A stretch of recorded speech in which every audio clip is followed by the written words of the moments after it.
Hi, everyone, and welcome today to our virtual live at Frost Science. I'm so excited to be joining you today to be talking to you on Earth Day 2021, which is always a very exciting time for us. And we have a wonderful presentation planned with two very special guests that I'm going to introduce in just a minute with our wonderful partners at the Everglades Foundation. And today's talk couldn't be better fit for Earth Day. We're going to talk about Everglades restoration and how that fights climate change. So this is an amazing talk. I'm so excited to get started. But first, I would like to thank our various generous sponsor for Earth Day, which is FPL SolarNow, that had a short intro video that they wanted to provide as a welcome for today's special virtual live.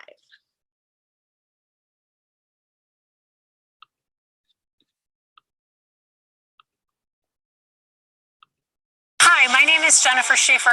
I'm the Director of Development for FPL. On behalf of the nearly 50,000 SolarNow program participants, we're bringing solar, like the trees behind me, to our local communities. There are over 100 SolarNow arrays generating emission-free energy for our local communities. One solar tree can power 3 classrooms for a day with emission-free electricity. The first 2 SolarNow trees were installed at the Philip and Patricia Frost Museum of Science, and it is also one of the great locations where you can learn about solar energy from our augmented reality character, Sunny the Solar Tree. Next time you're at the Frost Museum, I hope you check it out. From solar trees to solar parking canopies and walkways, these beautiful arrays have been built in public spaces so residents and visitors can witness firsthand solar energy at work. These solar arrays soak up the sun and convert it to clean energy we can all use, while providing shade for our community and a space to learn about solar. We are so proud to support our long-term partner, the Frost Museum, on this special day celebrating our planet. And we hope that the events inspire you to learn more about how you too can work to protect the environment. Hi, my name is Jennifer Schaefer. Thank you, FPL SolarNow, for that wonderful introduction, and again, for your generous support of today's event. So without further ado, I would like to introduce you to our 2 wonderful speakers today. So we have Bianca Cassouto and Dr. Steve Davis joining us today. And I'm going to tell you a little bit about them because they're 2 very cool, very special people that I'm so excited to have a conversation with. So to start, sorry, I'm canceling my spotlight video. That's why I'm like struggling back here today. Okay, so to start, we have Bianca Cassouto, and her higher education and career experiences focus on sustainability, environmental education, and the relationship humans have with natural resources. So what a perfect fit for Earth Day. She graduated from the University of Florida with a BA in Geography, Geosciences, and a minor in Environmental Studies, and received her MA in Global Sustainability with a concentration in Sustainable Tourism from the University of South Florida. She is driven to educate students, teachers, and others on the importance of the Everglades and protecting South Florida's drinking water supply. Bianca's career interests include the availability and protection of water resources, impact of climate change, and sustainable development. Thank you so much for joining us today, Bianca. How are you doing today? I'm wonderful and really excited for today's presentation, and even more excited that it's Earth Day. So thank you so much for having us today. And we're so excited to have you. Now, my second guest, because they're going to do kind of a tag team style of presentation, so I want to introduce them both right now to you, is Dr. Steve Davis.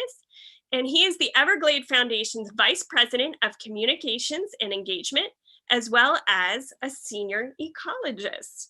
A native of Ohio, he earned a Ph.D. from Florida International University, so go Panthers, in 1999 with research in Florida Bay and the coastal Everglades. Davis joined the Everglades Foundation in 2009 as a member of the science department. So perfect for a science topic today. And he became a key voice in the support of the organization's mission to restore America's Everglades. He draws upon his 25 years of Everglades science and teaching experience, including 10 years as a professor of wetland ecology at Texas A&M University, to lead science, communication, and outreach efforts focused on Everglades restoration, ecosystem health, and impacts of sea level rise. Hi, Dr. Davis. How are you today? I'm great. Happy Earth Day. Thanks for having us. Yes, you two are just a little bit accomplished, just a smidge to be talking about this today. So we are so excited to have you. And without further ado, I will let you go ahead and take it away and get us started. Wonderful. I should have my share screen and full screen. Can you confirm that it looks okay? All right, wonderful. All right, everyone, good afternoon, and thank you for joining us today to learn about how Everglades restoration fights climate change. I'd like to wish you all a happy Earth Day and let you know that today we'll be shining a spotlight on our Everglades ecosystem. A big thank you to the Philip and Patricia Frost Museum of Science as well for hosting this presentation today. So the title of the presentation is on the screen, but before we change slides, what I want you to do is take a look at this picture. Take a look at the different perspectives that you can see. You can see both above and below the water. This picture alone shows us how important the Everglades ecosystem is to here in South Florida. You see mangrove trees, sponges, fish, seagrasses.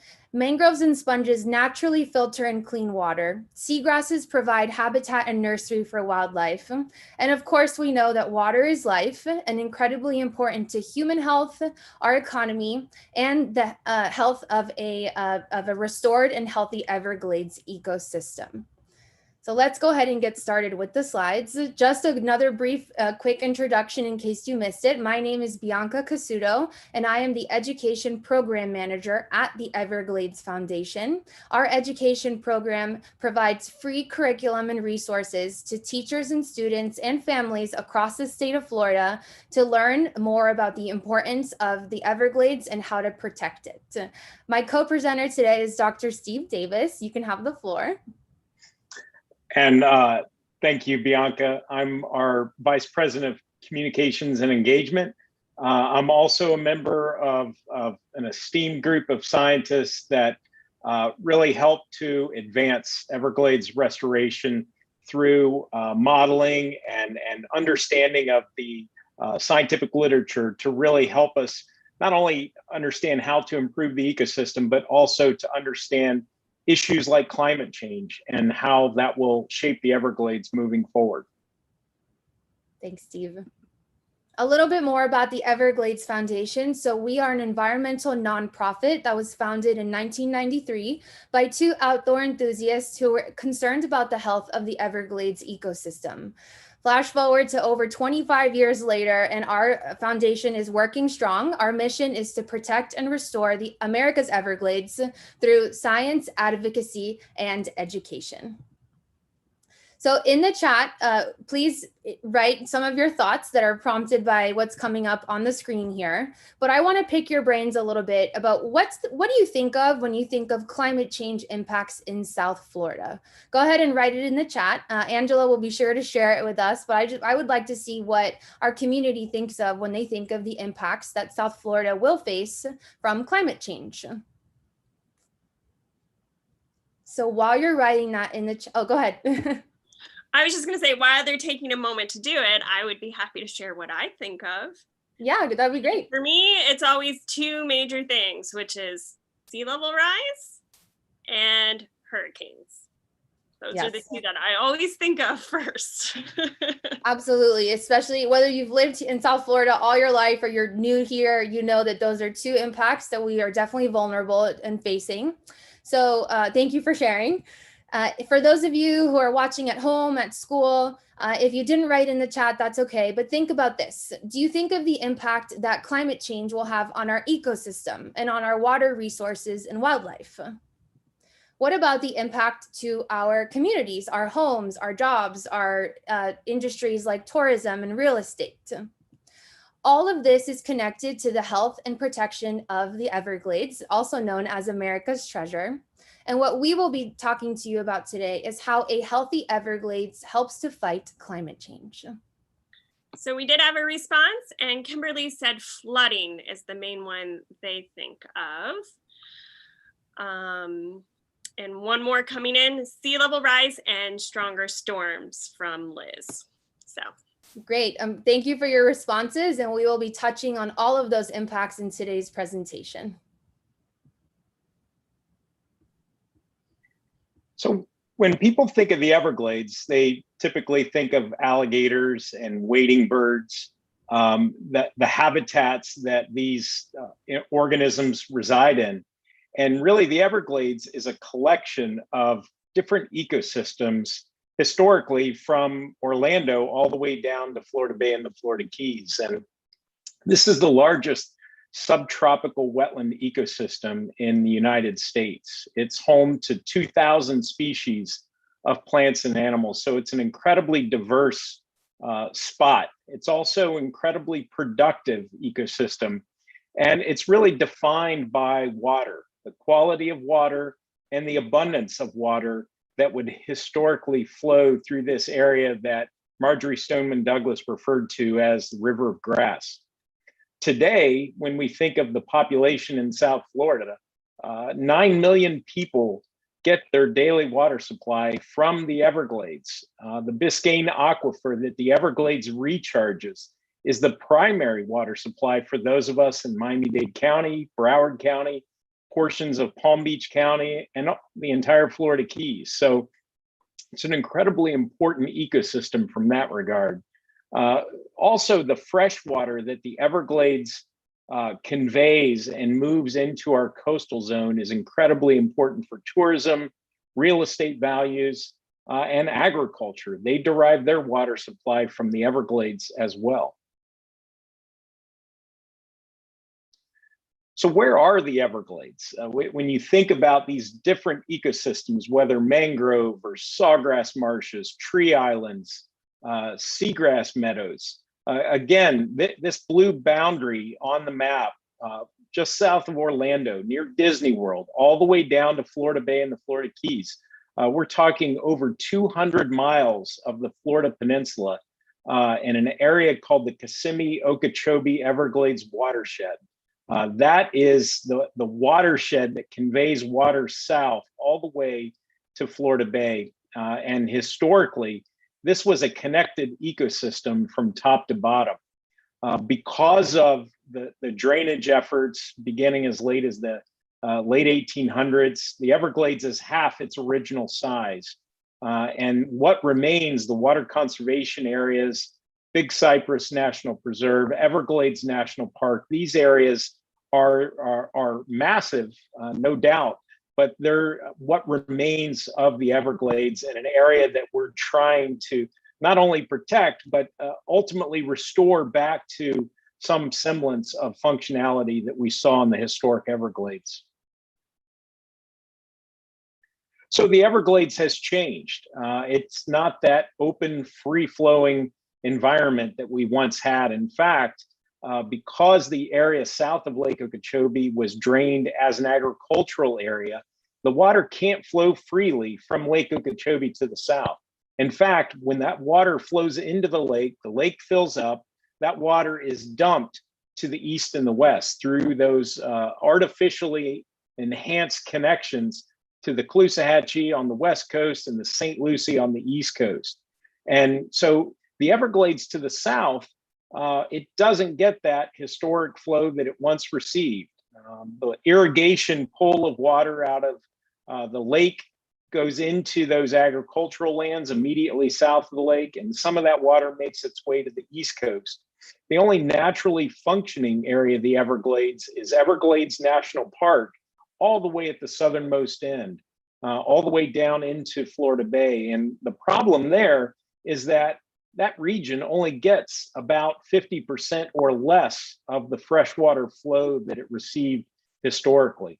So as a result of these changes, those unnatural discharges east and west, the impacts of a lack of water going south to our water supply, leading to wildfires, increased severity and frequency of wildfires, and the impacts of hypersalinity that we see in Florida Bay.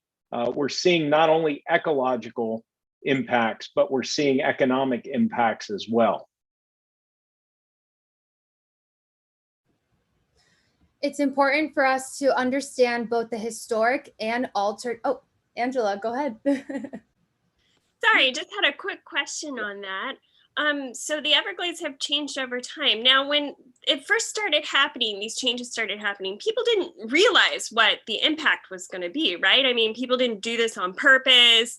They didn't do it, you know, to destroy the Everglades. I mean, this is just something that happened that we only learned about when that this was such a problem.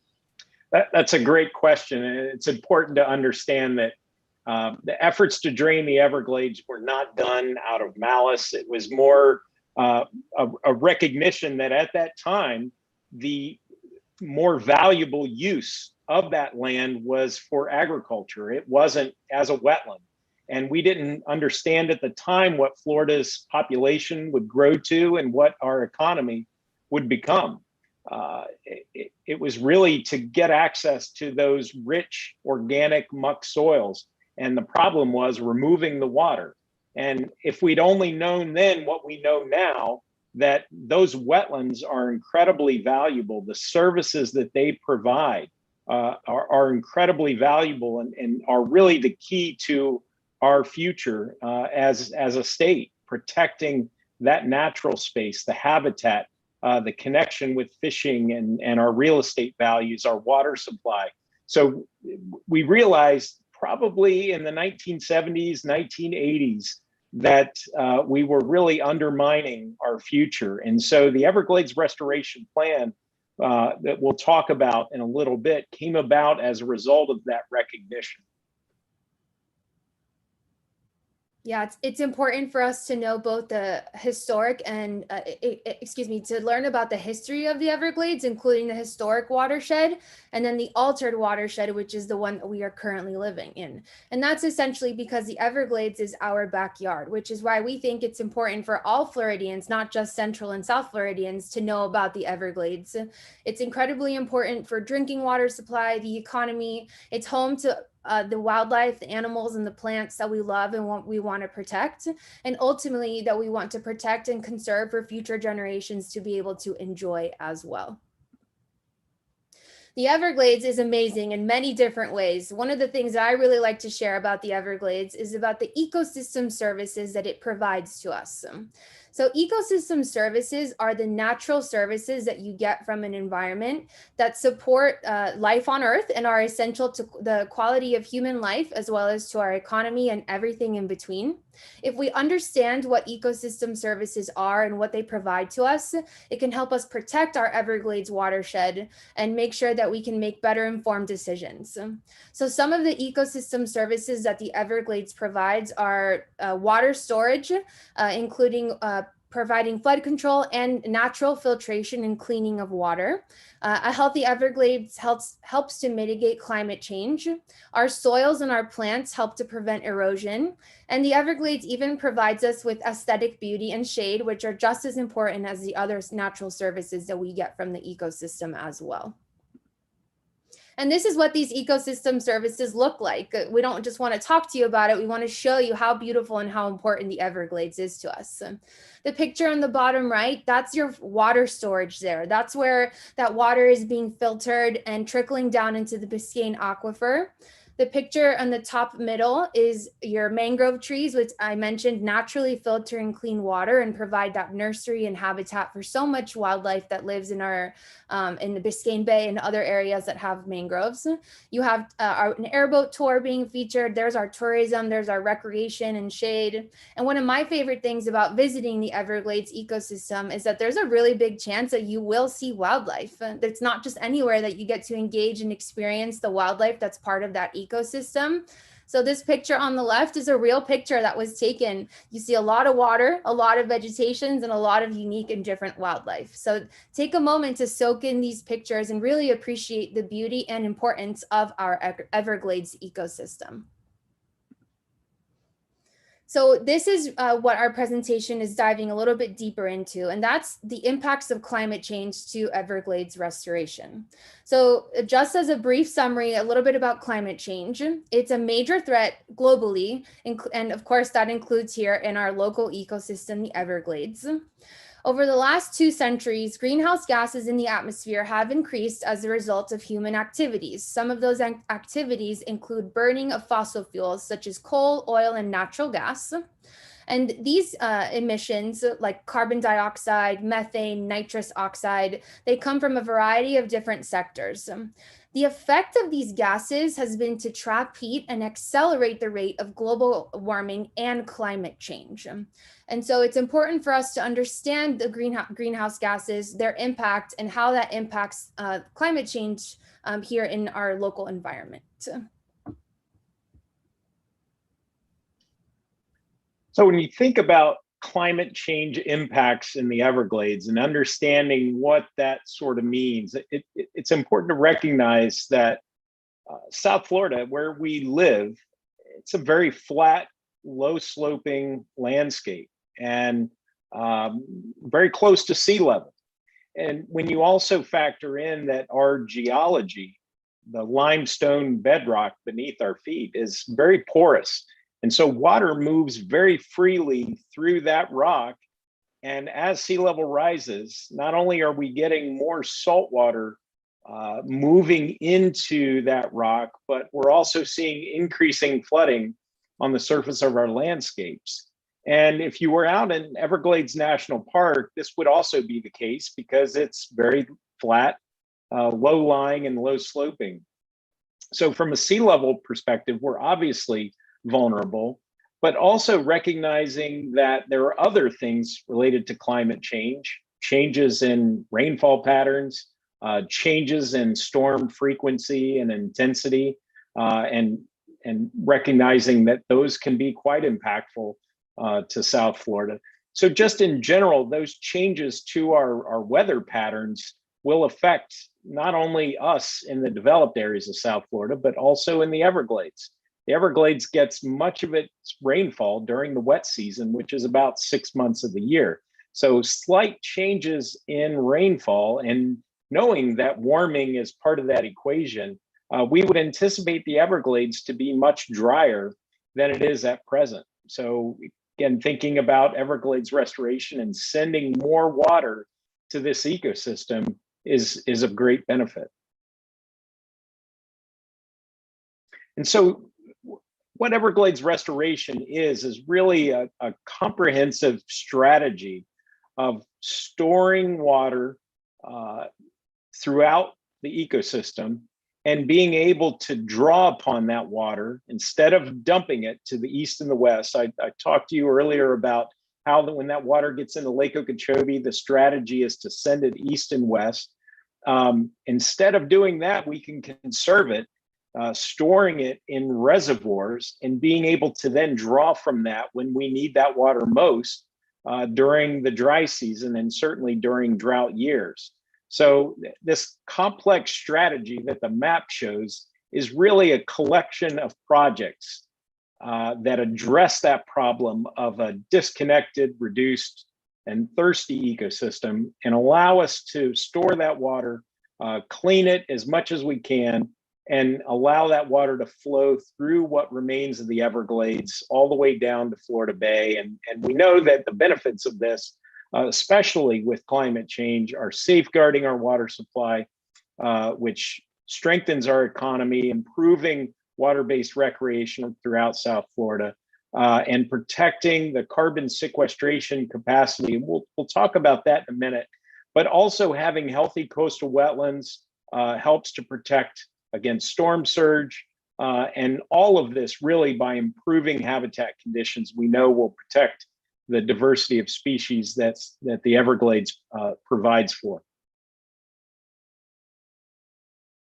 Now, on that note of carbon sequestration, many people hear this, they don't fully understand what it means. And to get at that, you really need to understand the services that wetlands provide. And Bianca spoke to this a few minutes ago. But what carbon sequestration is, think of like a bank account And you're growing that bank account over time by putting money into it. Many of us, when we're younger, we're taking more out than we're putting in. But the carbon sequestration of the Everglades is really like a bank account for carbon. And in some cases, this carbon has been accumulating over decades, over centuries, to where it's built up substantial reserves of carbon in mangrove forests, in seagrass meadows, in sawgrass marshes that the Everglades is really known for. And this occurs in shallow wetland environments where these plants can grow. They grow, they accumulate carbon, they die back, they don't fully decompose because it's in this shallow aquatic environment.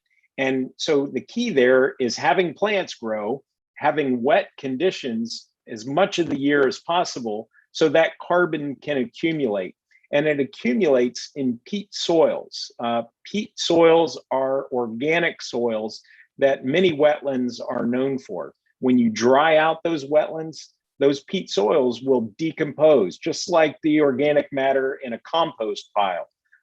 If they're wet, that organic matter stays and accumulates very slowly over time. So this is an important function of Everglades restoration. By rehydrating these areas, it will help to protect not only the carbon stores in the ecosystem that have accumulated for such a long period of time, but they'll also help to shift the ecosystem back to a net investing environment of putting carbon back into the soil so it can be protected into the future.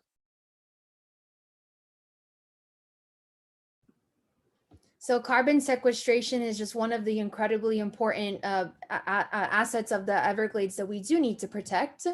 Sea level rise was one of those impacts that many of you mentioned earlier when we were engaging with the audience.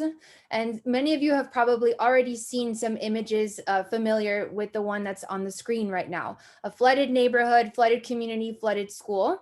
These are issues that are only going to continue in South Florida if we do not address these impacts specifically that comes from a changing climate. So the coastline projections for sea level rise in South Florida range between 32 and 73 inches by the end of this century. That's equivalent to about 1 to 6 feet of sea level rise. So think of what that would look like, again, in your home, in your school, in your community. Would you still be able to live where you live if you had 6 feet of sea level rise? The answer to most of those questions would be probably not. And that's one of the reasons why our foundation and our programs are working so hard to address these issues to share with our greater community. The impact specific to Everglades National Park is a little concerning as well. So 60% of Everglades National Park is at less than 3 feet above mean sea level. So again, if that 1 to 6 foot level of sea level rise comes to impact us, a lot of the park is going to be transformed in a way that is not what was never anticipated naturally. That would include about 10 to 50% of the park's freshwater marsh sources that would be transformed by saltwater and pushed landward. So that would make a really big difference, not only to the ecosystem habitats, but the wildlife, and of course, our drinking water supply, which is connected to everything that we're discussing today. Other impacts include flooded coastal areas for longer periods of time, the availability of resources for habitats and species survival, and of course, the impact that we can face from saltwater intrusion. Saltwater intrusion is when saltwater from the ocean mixes in with the fresh water. And if you draw your attention to the image on the bottom right of the screen, this image shows you here what saltwater intrusion looks like. Again, it's saltwater coming from the ocean and mixing in with our fresh water. That's something that would be detrimental to our ability to live here in South Florida and continue to pull our freshwater resources from the Biscayne Aquifer. So Everglades restoration will bring increased freshwater flow throughout the year. It's important that it happens throughout the year and not just in the dry or the wet season. And this increased freshwater flow can help slow the impacts of sea level rise and saltwater intrusion around the coast, which is where a majority of us are living in South Florida. And of course, it'll help protect the habitats that are vulnerable to rapid loss from exposure to this saltwater. You can't talk about sea level rise without talking about storm resilience as well. So storm resilience is one of those ecosystem services that the Everglades provides to us in many different ways. So we're going to talk a little bit specifically here about mangroves and how important they are. So Everglades National Park contains the largest contiguous stand of protected mangrove forests in the hemisphere. Again, that's here in our backyard, something to be really proud of, and obviously something to be really aware of in order to protect as well. Mangroves provide us with a plethora of essential ecosystem services. These trees here, as you can see on the left side of the screen, those are your mangrove trees, in case you didn't know. Mangrove trees grow in an intertwined and tangled way, and they have these long, amazing, skinny roots that actually the tree is nicknamed the walking tree because it looks like it has a whole bunch of legs walking in the water. It's not just a funny looking tree, but again, it helps to stabilize our shoreline. It helps to slow the flow of water and reduce flooding from storm surge, which I'll touch on in just a second. And it also helps to provide and protect habitats and nurseries. So if you're a small crab and you need protection, you're going to put yourself in those mangrove roots, and that's going to be your home, your habitat, where you're going to find what you need to survive. Let's talk a little bit more about storm surge. That might be one of those terms that you're familiar with. Storm surge is the rising of water levels during a storm. So it's in the name, right? Storm surge. Storm surge can vary. There are some storms that bring storm surge levels between 4 and 6 feet, and some bring 20 feet. So again, think about what that impact would look like if you lived in these little blue houses right here.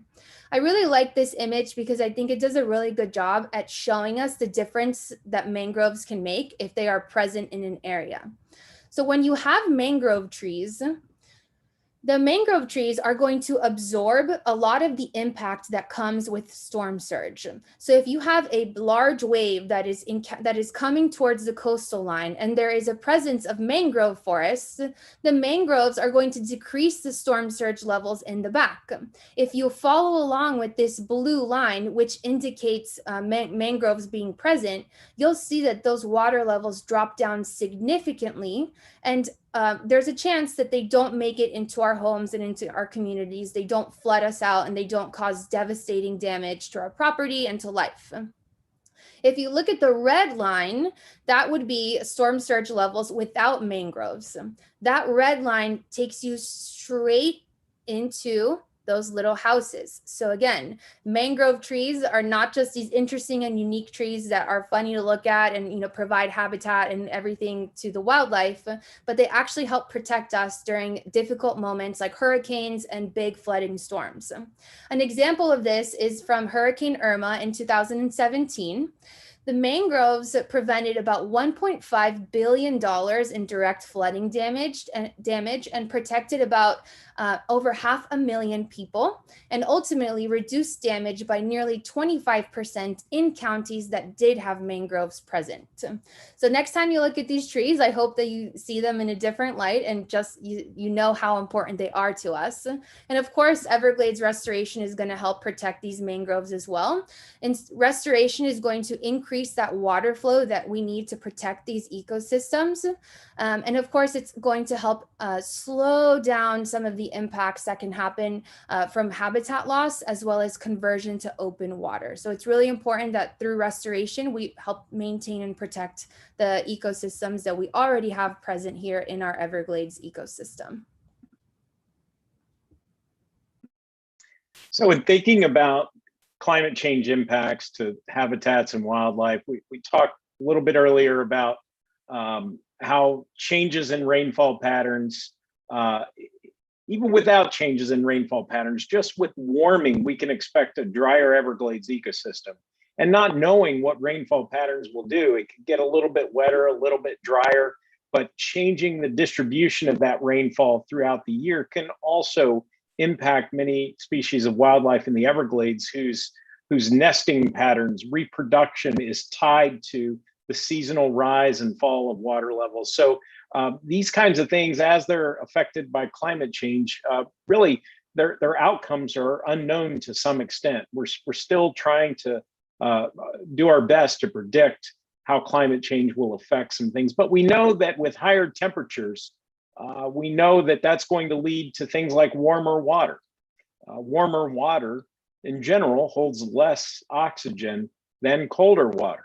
And the same is true for salty water relative to fresh water. The saltier the water gets, the less oxygen it can hold. So it goes without saying then that warmer, saltier water is going to hold much less oxygen. And that's important because some organisms like fish and shellfish need to get their oxygen supply out of the water column. So that can have an impact down the road in warmer conditions. And certainly for bays and estuaries like Biscayne Bay that are very shallow and whose water temperatures oftentimes track the air temperatures, we know that that can have quite an impact down the road. Now in the marshes, as things get drier, we can expect increased frequency and severity of wildfires. These organic peat soils across the Everglades, we know are vulnerable to burning. The habitat, the vegetation itself is also vulnerable to burning. So this can lead to an increase of soil oxidation, increased release of carbon dioxide to the atmosphere, which we know over a large scale and over a long period of time can actually feed back into climate change itself. And so with less fresh water flowing through the Everglades, we can expect our coastal areas to become saltier. Estuaries are where that fresh and salt water mix. And we've seen the effects of a degraded Everglades where our estuaries have actually become saltier over time. And so the habitats themselves change. Now, Everglades restoration is not it's not going to stop sea level rise. I think it's important for folks to understand that. But by restoring the flow of fresh water through this ecosystem, we can protect what remains. We can also slow the saltwater intrusion into our coastal Everglades that we know is having abrupt and rather dramatic changes, things like peat collapse that we're just beginning to understand, where these coastal sawgrass marshes, as they're exposed to saltwater from sea level rise, are pretty dramatically collapsing out from under themselves. It's almost the equivalent of land loss in the coastal Everglades. And so Everglades restoration will, again, not stop sea level rise, but will help to slow some of these abrupt transformations from occurring and perhaps allow for mangroves to more gradually migrate landward and protecting those soils and certainly that critically important elevation that these wetlands occupy. Angela, do we have a question? We do have a question. So, I mean, this isn't just happening to the animals directly because it's a whole ecosystem, right? So how would, less oxygen in the water for the fish impact the other animals also in the Everglades? Can you speak a little bit on that? Well, certainly, again, in the freshwater Everglades, it's really as these marshes dry down, there's less habitat for fish and crayfish to occupy. When you add in this additional stressor of hotter water, that has physiological implications. And certainly as we get closer to the coastline in the shallow estuarine areas, as they become saltier and hotter, we could expect similar impacts there as well. And that's why, the one thing that we can control definitively, actually the two things that we can control out of all of this, and thinking about Biscayne Bay as an example, the two things we can control is the delivery and distribution of fresh water into these coastal areas to ensure that they have healthy salinities for these types of estuarine species. The other thing that we can control, obviously, is our nutrient pollution and the runoff of nutrients from our landscape that we know are exacerbating these types of problems as well.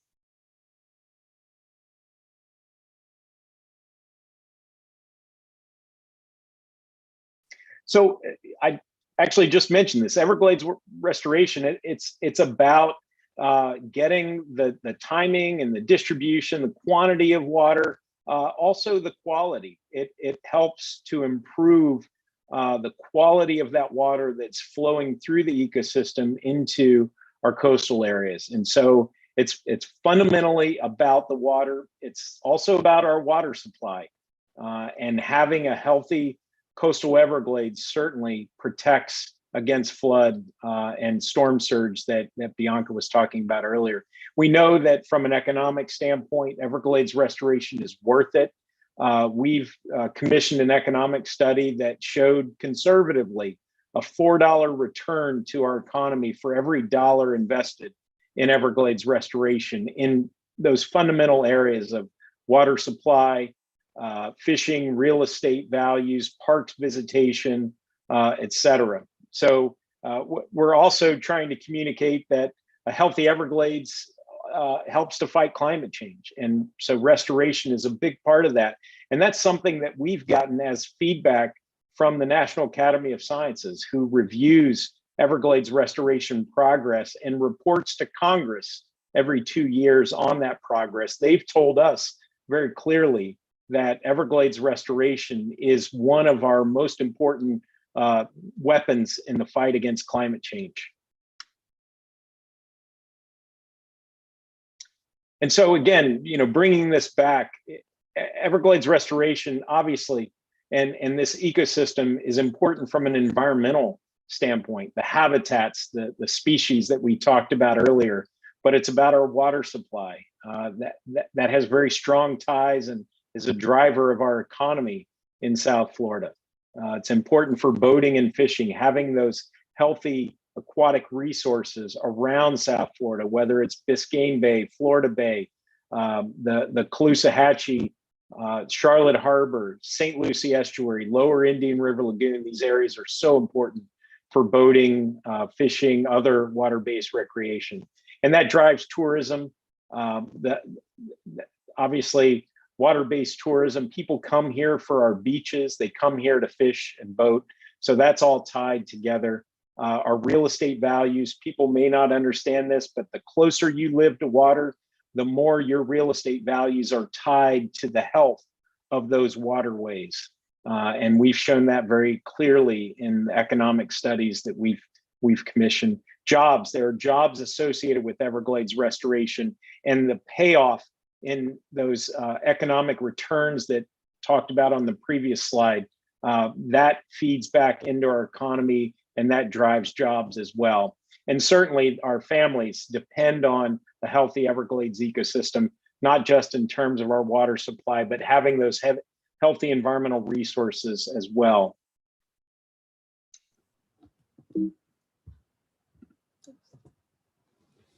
So often people will ask us, well, what can I do to help? Let me know what difference I can make. And I think it's really important for the audience to understand that we all have a part in helping to protect and restore our Everglades and finding long-term sustainable solutions to maintaining that restoration of the Everglades. So on the screen here are a couple suggestions that the average person can do. Doesn't matter whether you're 0 to 100, everyone is able to make different and changes that can help protect the Everglades that ultimately will help protect drinking water and our ecosystems and everything that we've talked about tonight. So conserving water is absolutely one of those things that we've all learned about our entire lives and can still continue to do. So that's going to include, conserving water when you're doing your daily activities like brushing your teeth, washing your hands, running your appliances. It's important to be water wise. We also recommend people plant native species. That's because when you plant a native species, it'll often require less water as well as less fertilizer. And that's really important to mention because there's many household products that we use, like fertilizers and cleaning products, that can ultimately end up polluting our waterways like Biscayne Bay. So if you live here in Miami, you may have remembered only a few months ago the issues that Biscayne Bay was experiencing with poor water quality and algae blooms. That's tied to many of the things that we use at home and ultimately end up dumped down in the drain. So you can help make a difference by choosing to eliminate or reduce the use of those products. That's also going to include reducing or eliminating your use of plastics, even things like invasive species as pets. I know that some people are into having different reptiles and amphibians as pets, and it's really important that if you do have those pets, not to release them into the wild. Unfortunately, that has a devastating impact to the food chain and to basically the population of many of our wildlife and that you can find in the Everglades. If you are looking to reduce your carbon dioxide emissions, there's some choices that you can make, like consuming less red meat, increasing your walking and bike riding, and even paying to offset your carbon. We also encourage you to use your voice when you vote. So vote for people who advocate for the Everglades and who have strong environmental policies that protect the Everglades, not only now, but in the future as well. If you haven't been to the Everglades, we encourage you to do that as soon as possible. The temperatures are rising a bit here in South Florida, so it's going to be pretty hot over the next couple months, but you can definitely go out and plan a visit. You can go biking or kayaking, you can go hiking, take a swamp walk. There's a lot of different activities that you can do throughout the entire state to visit different Everglades locations and to really learn about it and to fall in love with it. And really important as well is to share with others what you know and what you've learned about the Everglades. So if you've learned anything new or interesting today, I would ask you to share it with your family, your friends on social media. The more people that know how important the Everglades is, the more people we have to help us protect the Everglades in perpetuity.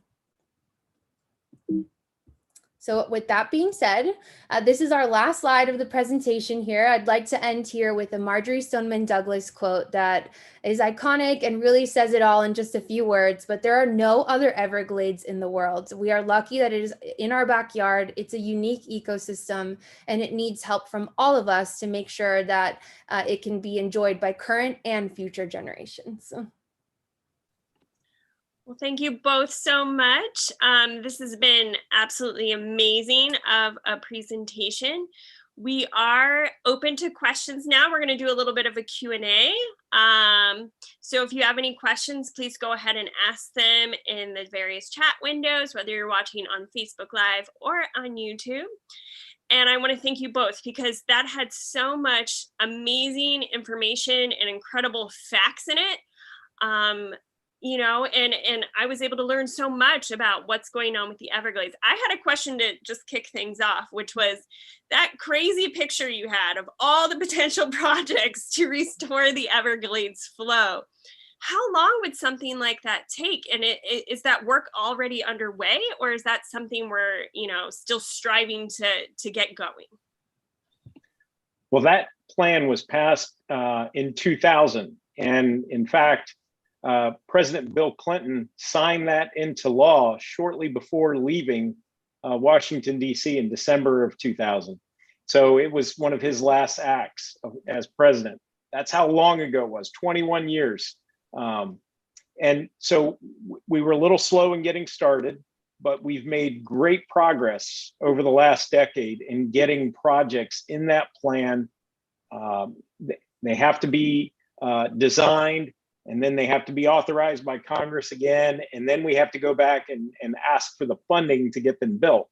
So it's taken a little while to get those things going, but we can start to see the finish line on the horizon.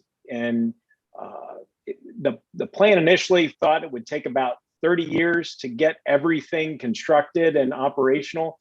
And we've made so much progress over the last decade that is now a possibility. That by 2030, we could say Everglades restoration is complete or pretty darn close to it. So, and among the key projects, the reservoir south of Lake Okeechobee, the storage reservoir south of the lake is really pivotal in allowing us to redirect the flow of clean water from Lake Okeechobee ultimately down to Florida Bay. And that project is really moving along. The Water Management District in South Florida broke ground on part of that project, and we hope the Corps of Engineers will be moving within the next year to build their component. So all that to say, we're making great progress. and we're getting back on schedule. But funding, especially at the federal level, these are projects that cost hundreds of millions of dollars, if not billions of dollars. Funding has been the issue, but we know that it's worth it. Absolutely. I mean, I love the Everglades, so I've been a believer in that. I was already a fan. You didn't have to convince me. I grew up in Florida, so I remember going as a child and how cool it was to see the alligators and crocodiles. And whenever I have family in town visiting, they always want to go to the Everglades to see the alligators and crocodiles and all the wildlife that you mentioned. So speaking of that, Daniela asked, you mentioned animals being impacted earlier. What type of animals have been impacted by the increased salinity? And how about their migration patterns and reproduction?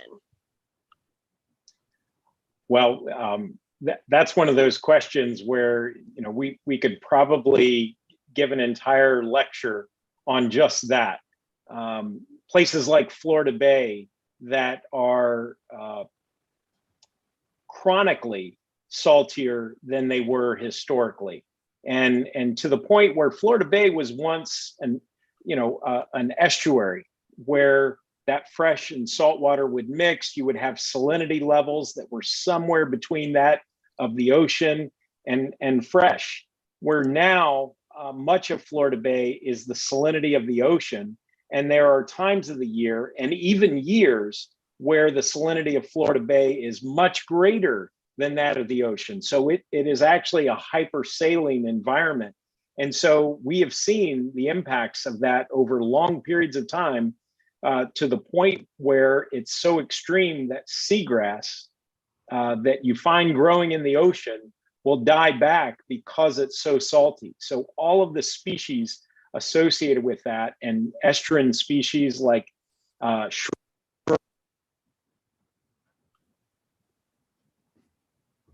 I think we lost you for a second. Did we lost you a little bit there. Am I back? You're back. You're okay. I think I may have jumped over to my phone, but suffice it to say that there are pretty substantial changes that have taken place where habitats have been lost. And as a result, the animals that occupy those habitats have been displaced. Absolutely. And I mean, there's so many iconic animals associated with the Everglades. But there's all these animals that people just don't even know about that are so important to the ecosystems. We have another question from Elizabeth. She wanted to know, have there been any policy changes after the Biscayne Bay fish kill event to reduce fertilizer waste? Well, I'm not an expert in the local policies of Biscayne Bay, but I have heard that there was a plan to limit fertilizer use within the watershed. I don't know the details of that, but I think it's been fairly recent, and perhaps at the last commission meeting. If I could just add really briefly that it's really important to focus on local legislation as well. So there are certain cities that have banned those uses of fertilizers or have limited them, like the city of Key Biscayne is one of them. And so it's really nice to see that a local ordinance like that can have such an impact in such a large body of water that means so much to so many people, not just those who live in Key Biscayne, but all of us here in South Florida. I would also add to that, and it's not to say that fertilizers aren't a problem, but the real sort of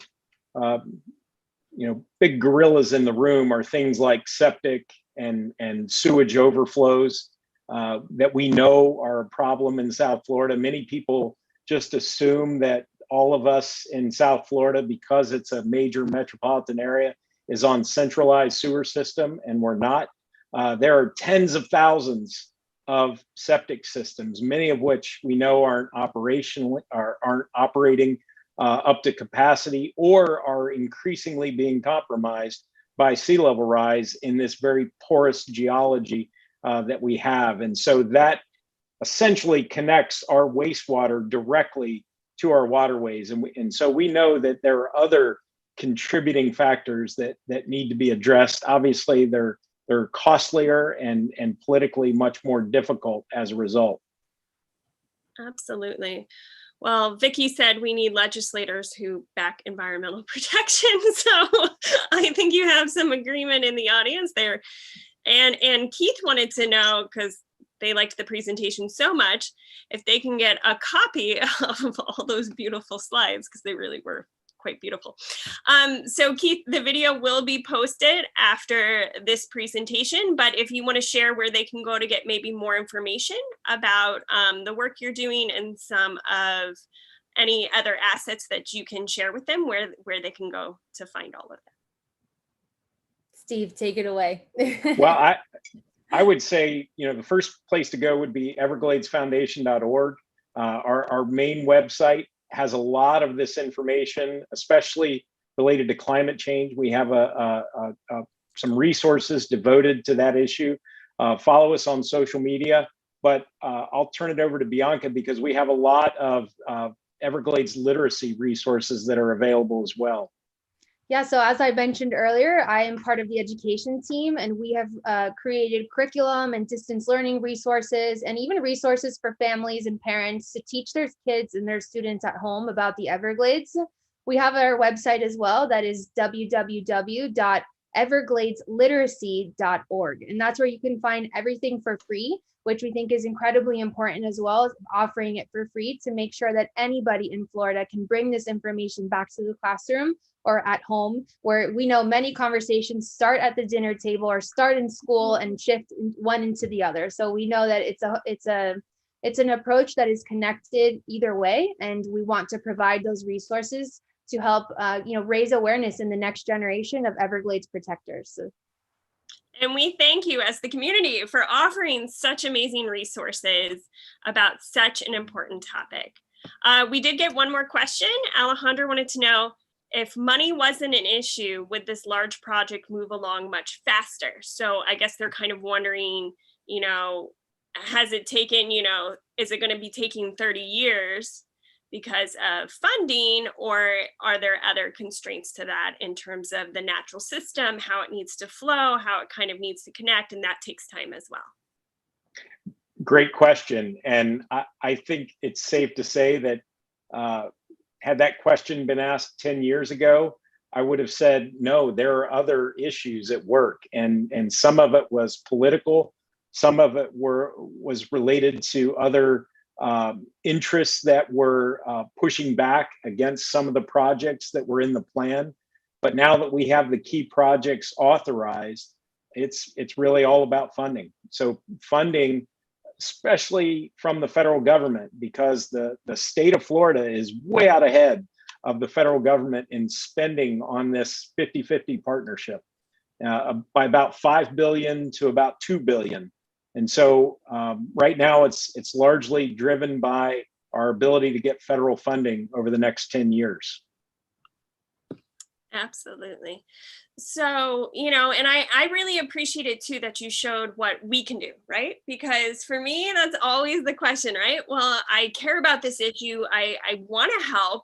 What can I possibly do? So I wanted to thank you for all those wonderful suggestions. And, climate change is a much bigger issue. It's something we're all going to have to come together on, not just as a local community, but as a global community, to really, combat this and find this. And I think, tying it into the Everglades and making it so important to the future of the Everglades helps anchor it for a lot of people and gives them a reason to want to do something about it. So I wanted to thank you for sharing that. I also want to thank our sponsors again today, FPL SolarNow, who are using solar panels as a way to try to combat climate change and resorting to renewable energies in the future. So if you want to learn more about what their work does, you can always visit them at fpl.com and learn more about FPL SolarNow. I want to thank Bianca and Steve for joining me today. Thank you so much. It has been a great pleasure to get to spend this last hour with you, because an hour's already gone by. I don't even know how that happened, but it's already gone by. So thank you so much for joining us. We really enjoyed learning all about this, especially on Earth Day. This is just the perfect topic. So thank you both so much. And then I want to invite all of our wonderful viewers out there that our next virtual Live at Frost Science will be May 12th, and it's going to focus on pterosaurs. So something a little different, going back in time a little bit farther. But we're really excited about that. So if you're interested, you can find out more information at frostscience.org always. And we want to thank everyone for spending time with us today. And everyone, have a wonderful Earth Day. Go turn off some lights, go out into nature. I'm gonna maybe do a scavenger hunt later out in nature to just do a nice little walk and give my thanks, and make sure my lights are off nice and early today to try to give back. But whatever you do, it all adds up to make a difference. So thank you, everyone. Thank and you. Have a wonderful day. Thank you. Happy Earth Day, everybody. Thanks. Bye. Bye.